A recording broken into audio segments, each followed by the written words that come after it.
My name is Juniper Hayes, and if you'd asked me 6 months ago what I valued most in this world, I would have said stability. A steady paycheck, a quiet apartment with good light, and the quiet hum of clean, efficient code running in the background of my life. I never wanted drama. I never wanted to be the center of attention. But sometimes, the universe doesn't care what you want. It only cares what you're willing to defend. I've been a senior software engineer at Viridian Dynamics for almost 7 years. Not the flashiest tech firm in Silicon Valley, but respected.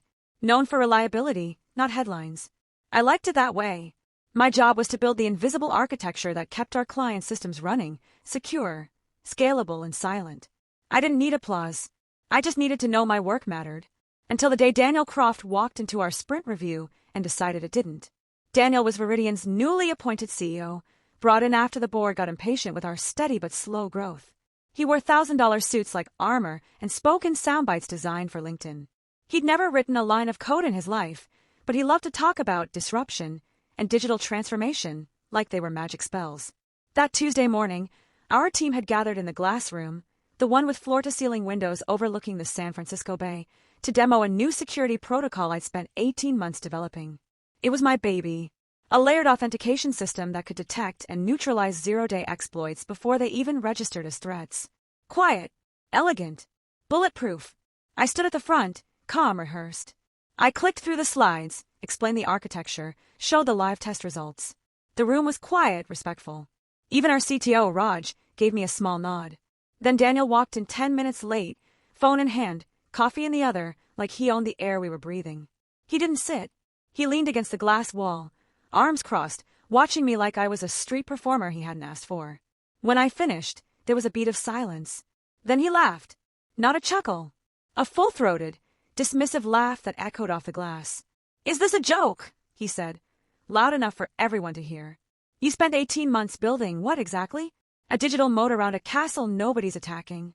I felt my throat tighten, but I kept my voice level. "It's proactive defense, Daniel. We're preventing breaches before they happen." The test environment blocked 3 simulated APTs last week alone. He waved a hand like I just offered him a pamphlet on composting. Proactive? Or paranoid? "Look, Juniper, can I call you Juniper? This isn't 2005. We don't win by hiding behind firewalls.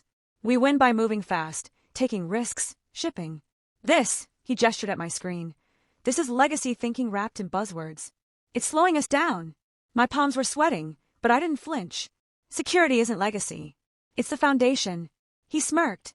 Foundations are boring. And boring doesn't close deals. Then he turned to the room, as if I were already gone. "Let's talk about something that actually moves the needle. Like the Helios acquisition.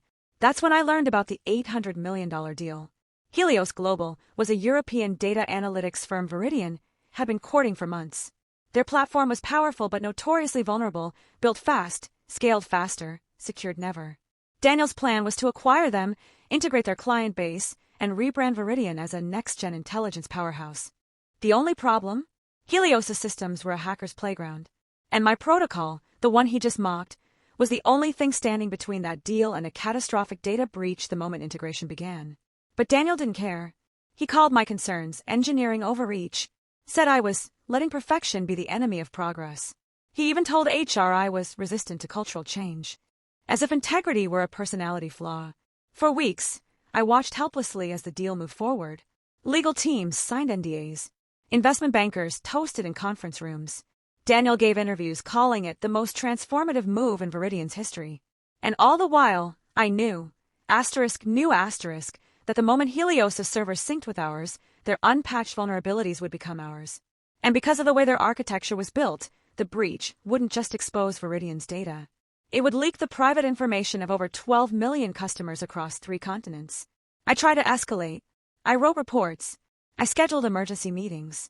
I even printed out a risk matrix and left it on Daniel's desk. He never read it. Instead, he scheduled a company-wide town hall to celebrate innovation and used it to publicly praise the Helios team for their bold, fearless approach to tech. That's when something in me snapped. Not loudly, not dramatically, just a quiet click, like a switch flipping in the dark. I went home that night and didn't sleep. I sat at my kitchen table with a cup of cold tea and stared at my laptop.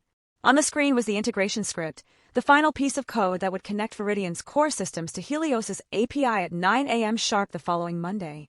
The script had my name on the approval log, because, ironically, Daniel had insisted I own the transition as a gesture of trust. He thought he was humiliating me, giving me a participation trophy in my own obsolescence. What he didn't know was that I'd built a kill switch into the protocol months ago. A failsafe, not a backdoor. Those are sloppy traceable. This was cleaner. A logic gate buried deep in the authentication handshake. If certain conditions were met, conditions that only existed in the Helios integration, the system would halt the sync, isolate the connection, and trigger a full security audit.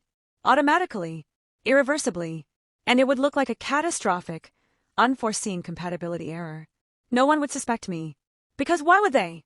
I was the quiet engineer who drank herbal tea and fixed bugs before lunch. I wasn't the kind of person who sabotaged billion-dollar deals. But I also wasn't the kind of person who let arrogance endanger millions. So I did nothing. I didn't change a single line of code. I just didn't disable the failsafe. Monday morning arrived like a held breath. I got to the office early, before the sun had fully crested the Bay Bridge. The building was quiet, humming with the low thrum of servers and HVAC. I made coffee, checked my email, and sat at my desk like any other day. At 8:45 a.m., the executive floor erupted. First came the confused murmurs, then the frantic footsteps, then Daniel's voice, sharp enough to cut glass, echoing down the hall. What do you mean it's down? By 9:03 a.m., the entire tech floor was in chaos. The integration had started on schedule. For exactly 97 seconds, everything looked normal. Then silence. The sync stopped. Helios' systems went dark. Viridian's internal dashboards flashed red. Alerts poured in from every monitoring tool we had. I stayed at my desk, sipping my coffee, watching the storm unfold through the glass walls. Daniel stormed into the engineering pit like a hurricane in a Brioni suit. His face was flushed, eyes wild. He grabbed the nearest engineer, a junior dev named Marcus, and shook him by the shoulders. Fix it. Now. Marcus stammered something about unexpected handshake failures and authentication loops. Daniel turned, scanning the room, and his eyes landed on me. Juniper, he barked. You approve this. What the hell happened? I stood slowly, keeping my voice calm, professional. I don't know yet, Daniel. But I'll look into it. He stepped closer, lowering his voice so only I could hear. This deal is worth $800 million. If you screwed this up because you're still bitter about your little security pet project. I'm not bitter, I said, meeting his gaze. I'm thorough. He opened his mouth to retort, but his phone rang. He glanced at the screen, cursed under his breath, and walked away, already talking in that smooth, reassuring tone he used with investors. Over the next few hours, the truth began to surface. The error wasn't in the integration script. It wasn't in Viridian systems. It was in Helios' API, specifically in the way it handled multi-factor authentication tokens. My protocol had flagged it as a critical vulnerability and shut everything down before any data could be exchanged. Raj pulled me into a side room, his expression grim. Juniper, did you know this would happen? I didn't lie. I knew their system was fragile. I warned everyone. He sighed, rubbing his temples. Daniel's in damage control mode. He's telling the board it's a technical hiccup. But Helios is furious. They think we sabotage them. They should be thanking us, I said quietly. If that sync had completed, their entire client database would have been exposed by lunchtime, including ours. Raj looked at me for a long moment. Then he nodded, almost imperceptibly. Keep your head down. And for God's sake, don't say anything to anyone. But it was too late for that. By noon, the news had leaked. Tech blogs were buzzing about the Viridian Helios integration meltdown. Rumors swirled about hidden backdoors, corporate espionage, even insider trading. The stock dropped 12% in 2 hours. Daniel called an emergency, all-hands meeting. He stood on the stage in the main auditorium, trying to project calm, but his hands were trembling slightly at his sides. Team, he began, voice strained. What happened this morning was unfortunate, but not catastrophic. We are working closely with Helios to resolve the issue. This deal is too important to let a technical glitch derail it. He paused, then added, with a pointed look in my direction, and let me be clear. Anyone who intentionally undermines this company's success will face immediate consequences. The room was silent. Everyone knew who he meant. I didn't flinch. I just sat there, hands folded in my lap, thinking about the 12 million people whose data was still safe because of a few lines of code no one understood. After the meeting, I got a message from Daniel's assistant. He wants to see you. Now. I walked to his office on the 28th floor, the one with the panoramic view and the custom espresso machine.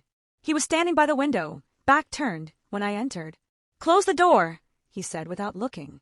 I did. He turned slowly, his expression unreadable. "Tell me the truth, Juniper.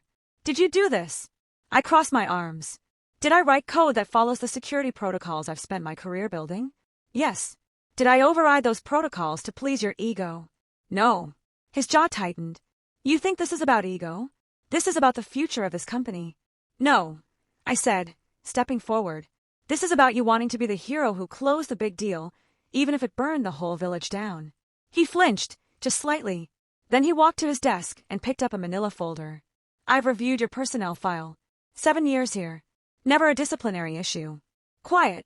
Reliable. Until now." He tossed the folder onto the desk. "Why now?" I met his eyes. "Because someone had to." He was silent for a long moment. Then, to my surprise, he didn't fire me. He didn't threaten me. He just sighed, running a hand through his perfectly styled hair. "The board's breathing down my neck," he admitted, voice lower now. "Helios is threatening to walk. If we don't get this fixed by end of week, the deal's dead." I didn't say anything. He looked at me, really looked at me, for the first time since he'd walked into that sprint review. "Can you fix it?" I thought about it. Not about the code, that was easy, but about the principle. About the message it would send if I just patched over the rot to save his deal. "I can," I said finally, "but only if Helios agrees to implement our full security stack before any integration resumes. No exceptions." He stared at me. "They'll never agree to that. It'll delay the deal by months." "Then the deal shouldn't happen," I said simply. He opened his mouth, then closed it. For the first time, Daniel Croft looked uncertain. And in that moment, I realized something. This wasn't just about revenge. It was about respect. About making sure the quiet work, the careful, unglamorous work of keeping things safe, was seen, valued, honored. He turned back to the window, watching the fog roll in over the bay. "Give me 24 hours, he said quietly. "I'll talk to them." I nodded and turned to leave. "Juniper," he called after me. I paused at the door. "Why didn't you just tell me it would break?" he asked, his voice almost gentle. I looked back at him. "Because you wouldn't have listened." And I walked out, leaving him alone with the view, and the weight of what he'd almost lost. 24 hours passed like tectonic plates shifting, slow, silent, but reshaping everything beneath the surface. I didn't hear from Daniel. No emails. No summons. No angry Slack messages. Just silence. And in the tech world, silence is either the calm before the storm or the first breath after it. By Thursday morning, the rumor mill had slowed to a whisper. Helios hadn't walked away. The deal hadn't collapsed. But something had changed. I could feel it in the air. The usual tension on the engineering floor had softened, replaced by a cautious curiosity. At 10:17 a.m., an all-hands invite popped into my calendar. Viridian Helios path forward. Mandatory attendance. No agenda. No host listed. Just a time, a room, and a sense of finality. I walked into the auditorium expecting another performance. Daniel in full CEO armor, spinning failure into vision. But when I took my seat, I saw something unexpected. Daniel wasn't alone on stage. Beside him stood Alina Varga, Helios' CTO, a woman I'd only seen in press photos, known for her razor-sharp mind and zero tolerance for fluff. She looked tired but resolute, and when she spoke first, her voice was clear, unapologetic. 4 weeks, she began. We at Helios believed speed was our greatest asset. We built fast, scaled faster, and assumed security could be bolted on later. We were wrong. A murmur rippled through the room. What happened Monday wasn't a glitch, she continued. It was a gift.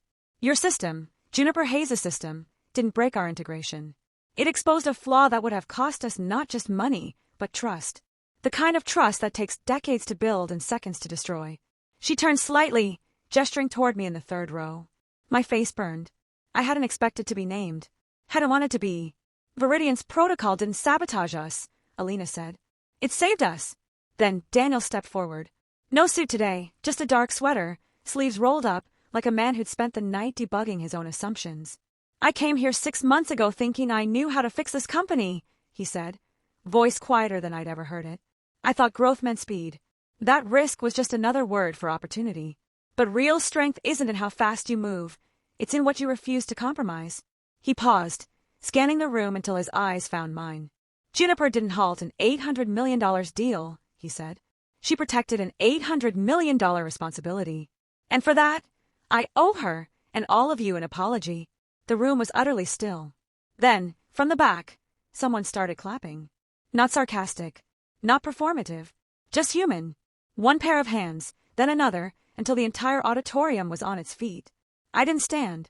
I just sat there, tears pricking my eyes, not because of the applause, but because for the first time in years, I felt seen. Not as the quiet coder in the corner, but as someone whose work mattered, not for its flash, but for its integrity. After the meeting, Daniel asked me to stay behind. We stood in the empty auditorium, the morning light streaming through the high windows. They agreed, he said simply. Full security integration. 6-month timeline. Joint oversight team, you'll lead it. I nodded. Good. He hesitated, then added. I read your original risk report. All 42 pages. You were right about everything. I almost smiled. I usually am. He let out a short, surprised laugh, real this time, not the polished one he used in boardrooms. What do you need from me? Respect, I said without blinking. Not just for me. For the work. For the people who build the foundations you stand on. He met my gaze. You've got it. 3 weeks later, the revised deal was announced. Not as a flashy acquisition, but as a strategic alliance built on shared values, innovation and integrity. The press called it unusually cautious. Investors, surprisingly, responded with confidence. Viridian stock climbed back and kept rising. I didn't get a promotion. Didn't ask for one. But I did get something better, a seat at the table where decisions were made. Not because I demanded it, but because they finally understood that the quietest voices often carry the deepest truths. And Daniel, he still wears expensive suits, still gives TED-style talks. But now, before any major move, he walks down to the engineering floor, knocks on my open door, and says, "What am I missing?" I never thought I'd say this, but I'm glad he mocked my code. Because sometimes, the thing that breaks you is the same thing that rebuilds you, stronger, clearer, and finally unafraid to stand in your truth. I'm Juniper Hayes, and my code doesn't just run systems. It protects them. And so do I.